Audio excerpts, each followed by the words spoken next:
talked about what is the definition of the term Adam. We roughly translate it into English as humanoid or a human being. But the question is, what is a human being? What is the Torah's perspective with regard to a human being? And we brought two statements from Chazal, from the Gemara, in Bava Kama. The first said that the essence of a human being is the word mav'eh, which means prayer. It is a being that prays. And we had a little bit of a discussion, are we the only beings that can speak? And we remember what we talked about. The next idea that we shared was that the Mishnah in Bava Kama, the first Mishnah, defines mav'eh as a mazik, as a being that damages. That is, he's not doing it accidentally, he's doing it essentially by his essence, by who he is. And therefore we are a being that damages. What does that mean? It means that in as much as we have to be careful that other people don't damage us, we have to be careful not to damage others even more. We have the moral responsibility to make sure that we don't harm others. Because our basic nature is to harm. But we have an ability to control it. So what we've noticed where we ended yesterday was on the third definition. So we had one that stated that we are a being that prays. We have a being that causes damage. And then we looked at Rabbi Yochanan. Rabbi Yochanan says that Adam stands for, you remember? Ashes, efer, dam, blood, and mara, which is bile. Rashi says, why is he called that? Because a person has to remember to stay humble. Don't become arrogant. But the idea, there's a sense of arrogance that the human being has to fight against. And Rabbi Yochanan wants to remind you, listen, ultimately what are you? You're a clump of earth. Or as we said earlier, a piece of dirt. Don't let things go to your head. Well, somebody stepped on my toe. So what? Well, did you see how he was looking at me? Did you see what? Oh, what are you talking about? You're a piece of clay with some blood and bile. So we recognize that in as much as we have the ability to go very, very high spiritually, very, very high using our intelligence, discover very, very deep and important things, but we have also a very base aspect. And Rabbi Yochanan says that is essentially who you are. Keep that in mind. Okay. What does it mean also? Bile, as you know, is not something that's stable. It changes. Correct? That is, we are, if you eat this, then you have this type of bile. If you eat that, then your bile. Right? You have all these changes. We are a being that is dynamic. We're always changing. Our thoughts change, our actions, our speech, our emotions, all those aspects of the human condition, you have to remember that we are a being that is in constant state of flux.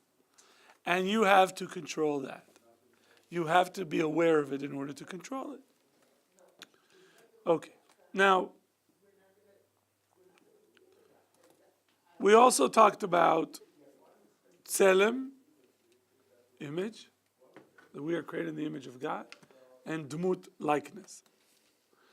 Okay. So, if we are created in the image of God, then what do we have standing in front of God?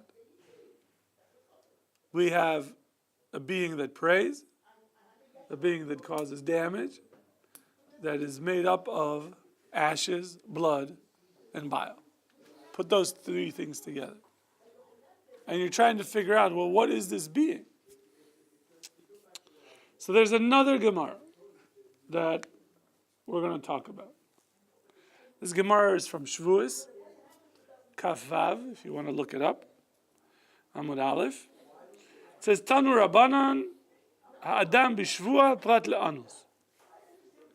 That is, when a person is taking a shvua, taking an oath, right? There could be situations that the oath is invalidated because he is under duress, anus, compelled.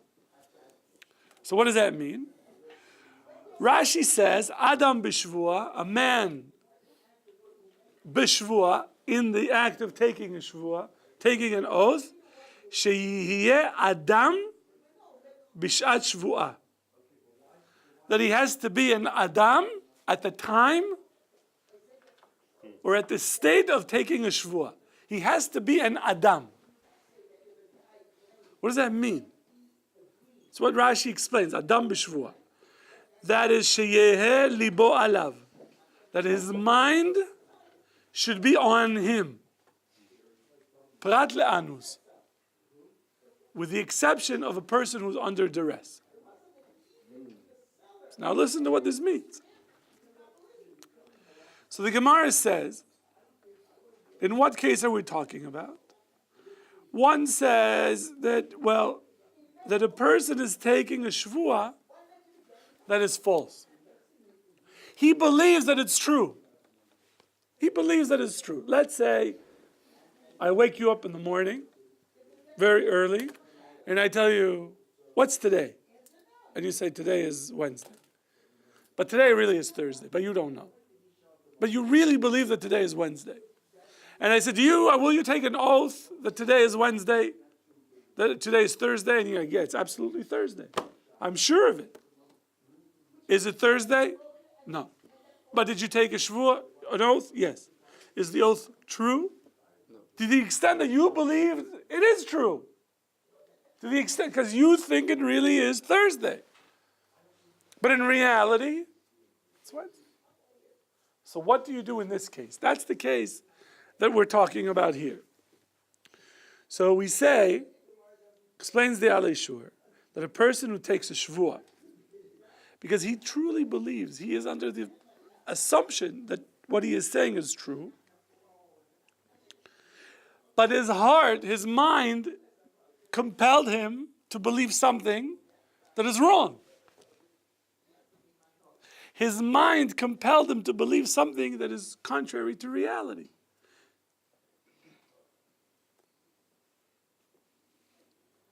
That means that he wasn't an Adam at the time of Shvuah. You are not an Adam when you take a Shvuah, when you take a Shvuah, an oath, believing that is true when it's not true. So then what does that mean, Adam b'shvuah?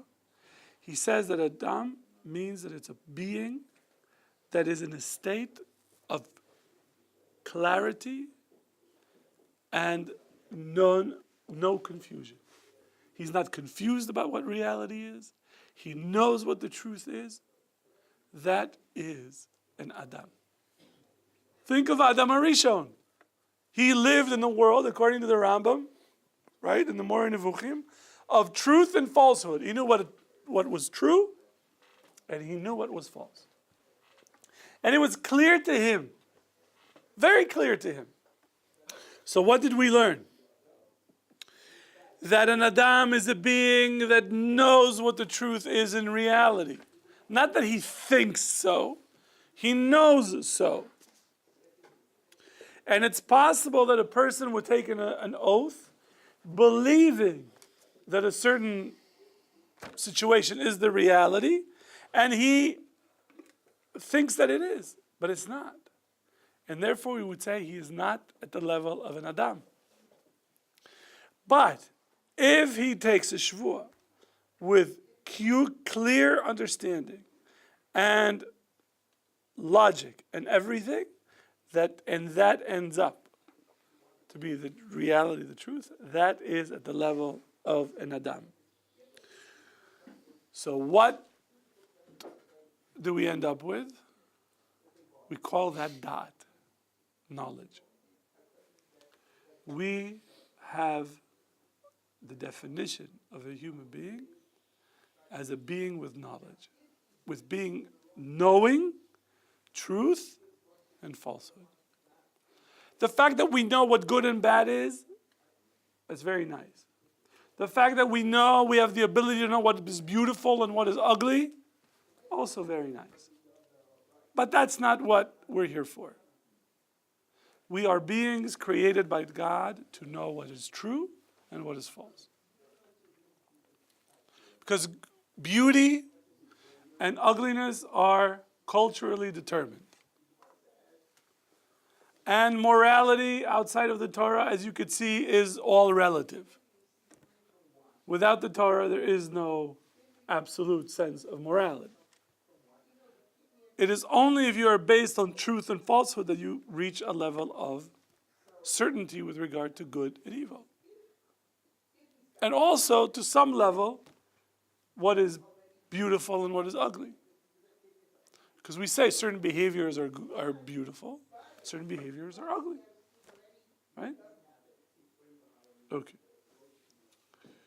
So what did we learn? That Adam, who is at the level that he has complete control of his mind, he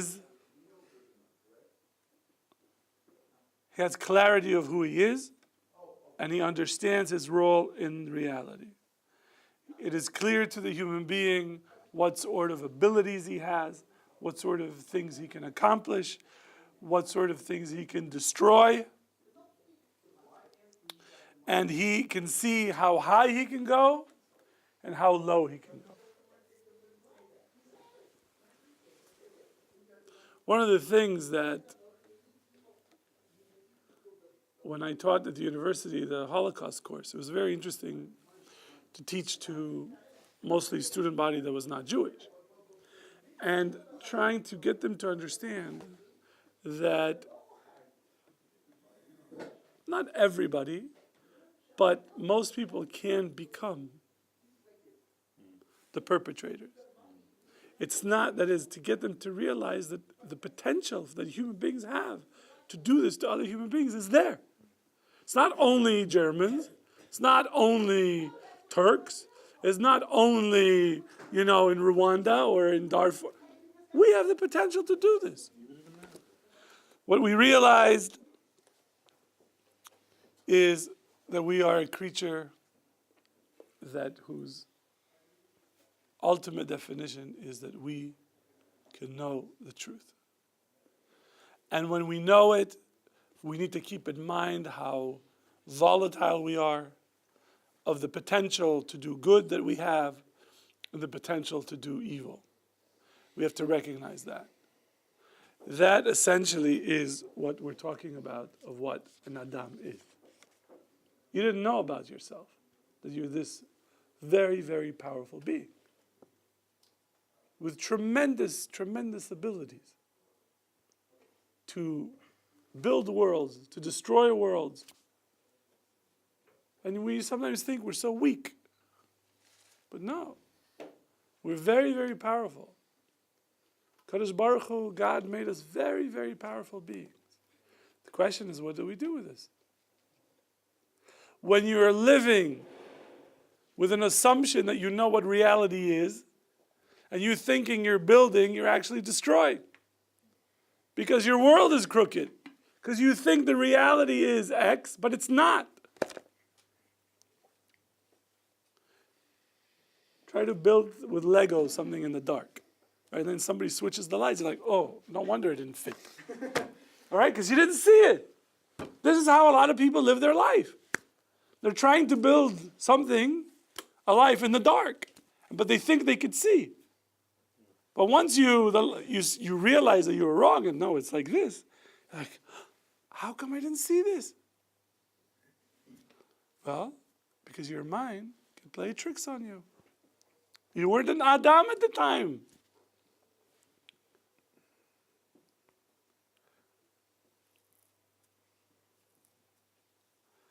You just hope that you find out that somebody switches the lights before it's too late. Sometimes people, when the lights are turned on, it's already too late. And they're too deep into whatever they're doing. This is their life, this is their family, this is this, I can't. And they don't have enough internal power and strength to change. You all made a decision to come to yeshiva. Uprooted yourself from wherever you came from, and you came here. You made the change. So Be'ezrat Hashem, you should have the koach, the strength to continue. Amen. Okay. Now, here's the bad news, boys. The Gemara says in Yavamas, Mi she'en lo isha eno adam. Did you hear that, Oren? Whoever doesn't have a wife is not an Adam. So the Adam means that when there's a man and a woman together, they are an Adam. They are an Adam. That's what the Gemara says. And we say the blessings in wedding. Asher yatzar et ha'adam betzalmo, betzelem dmut, tavnito, v'itkin lo mimeno binyan adei ad. That is, that he created man in his image, in his likeness, and gave him the ability to build a structure that it will exist forever. So mimeno, from himself, he can build this structure. Right? And that is your wife. So Rashi says that that's the idea. That a man and a woman are called to build together a structure that shall exist forever. Right? And if you live by yourself, just learning Torah, doing mitzvahs, right? Even if you learn Torah and mitzvahs and everything, you are living for yourself. And you are not an Adam. Which means an Adam is also a being that doesn't live for himself. We are not supposed to live for ourselves. We're supposed to live for others. And the only way you can do that consistently, because we all do it part of the time, David. That we do something nice for this person, we do something, okay, so, but that's not really consistent. But when you're married, it's always. When you have children, it's always. This is what you're doing. You don't have a choice. Because, well, I guess you do have it. You can walk away, chas v'shalom, God forbid. But the idea is that a human being, a complete human being, an Adam, is a being that has a wife. But he's not living for himself. You're living for the structure that you are creating.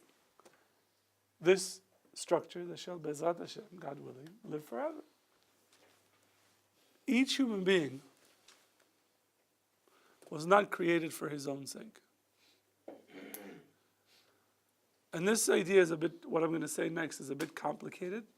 So before you jump out of your seats, just think about it and then jump out of your seat. Because if you don't jump out of your seat, you missed what I'm saying.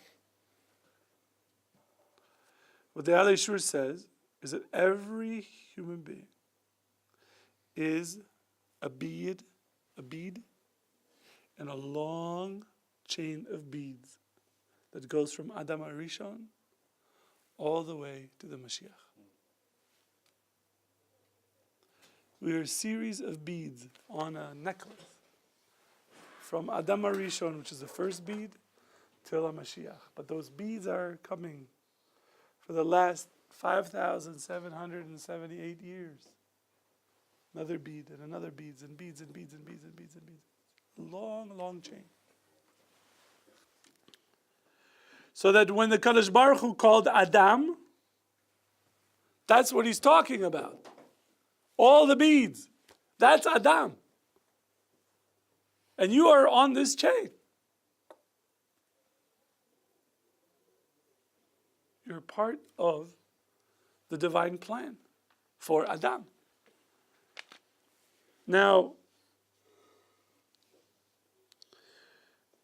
God established that Adam is both a recipient of blessings from God, but he also gives.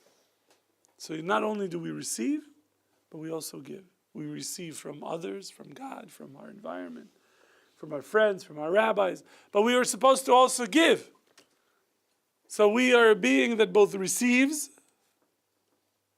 but it's not to receive in order to keep it. We have to pass it on. We have to keep giving.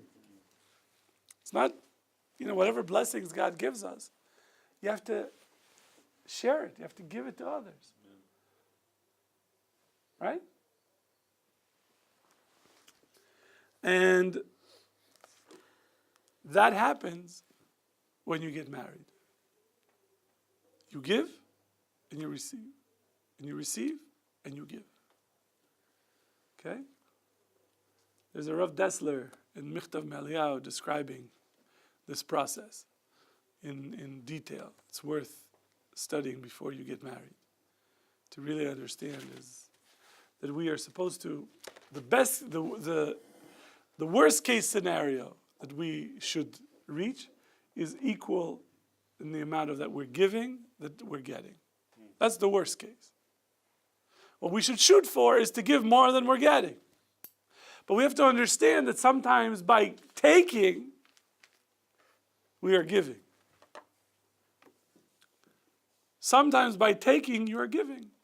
For example, let's say you get married, Yosef. Not today, okay? Don't get nervous.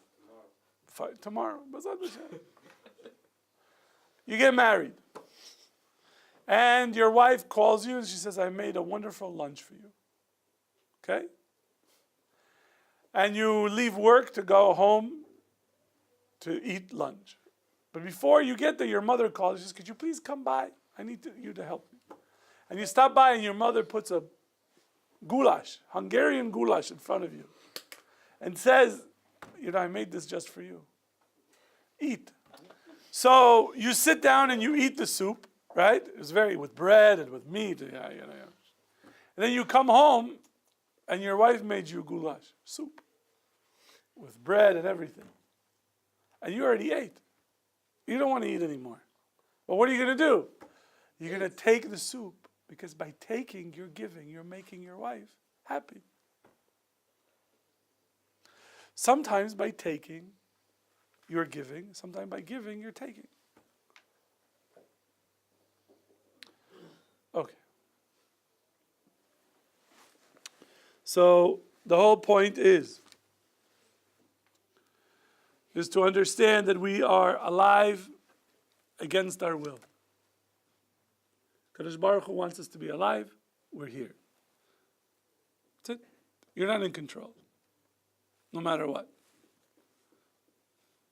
I heard an interview of a person who tried to commit suicide 3 times. It's not funny. Serious. It's even more depressing. Correct. You can't get out of here unless God wants you to get out. You're in here for as long as He wants. And you have to know that the neshama wants. This is the Reb Chaim of Volozhin writes in the Mishnah of Avos. It says, "Ki haneshama ena rotza lered laguf." The neshama doesn't want to come into your body, into this world of sheker. From the world, this world is sheker, lies. It's false. Nothing here is real. And it doesn't want to come from the holy world to down here. But we say, we understand that God did according to His will. Correct? But a woman makes that bracha. She'asani kirtzono. We don't say that, but a woman recognizes. She's higher. She says, I understand that the only reason I'm down here is because of His will. We say, Shelo asani isha, like, yeah. But really, she'asani kirtzono. that he did with me whatever he wanted. That he wanted to send me down here, and he sent me down here. So that is a recognition that this structure that we need to build with a woman is what God really wants. Okay. Amar Rabbi Lazar. Kol Adam she'en lo karka eno Adam. It's Yavamas. Samech Gimel Amud Aleph. It says in the Gemara that a person without land is not called an Adam. Karka. Land. We are trying to understand what is an Adam. We're bringing the different statements in Chazal, right? The rabbi's comments with regard to Adam, so that we have clarity and better understanding of what is this being that we are. I mean, they don't have this in doggy camp. They don't bring the dogs together and they say, what does it mean to be a dog? No, a bunch of hamsters don't get together and say, what is hamster? and then someone says, oh, it's a rooster. No, you're out, get out. But we have the capability and maybe the responsibility to understand what are we? So we sit around and try to figure out. Kadosh Baruch Hu says the man is at the center of the universe. Okay, fine. What is an Adam? What is at the center? I'm it? Okay, but in what sense? And we're looking at 6 different ideas that Chazal talk about. We're going to integrate all of them. This is what this class is going to be about. But it's going to take us a few weeks to unpack everything and to fully understand it. Okay? The first idea that we are a being that prays. The second idea that we are causing damages. The third idea that we are made up of ashes, blood, and mara, right? Bile. The fourth idea is that we are an Adam is a being that sees the truth of reality. Okay? And number 5 is that Adam is something that it has to be married. And now we see another one that says you have to have land. They have to be building. But we're all looking at, you remember that there's a parable of the elephant and the blind people that are all touching the elephant. And this one says, I think it's like this. And this one, I think it's like this. But they're all looking at from one small portion. So we are taking all these bits because each of this Chazal is teaching us an idea. Right? And then we'll put them all together. And then we're going to see, okay, practically what do we do with this now? Because the Torah is not only about theories, not only about ideas. It's about how do you implement these ideas in my daily routine, in my daily life. Because if you truly understand who you are and the power that you have to use it. You have to use it to make this world a better place.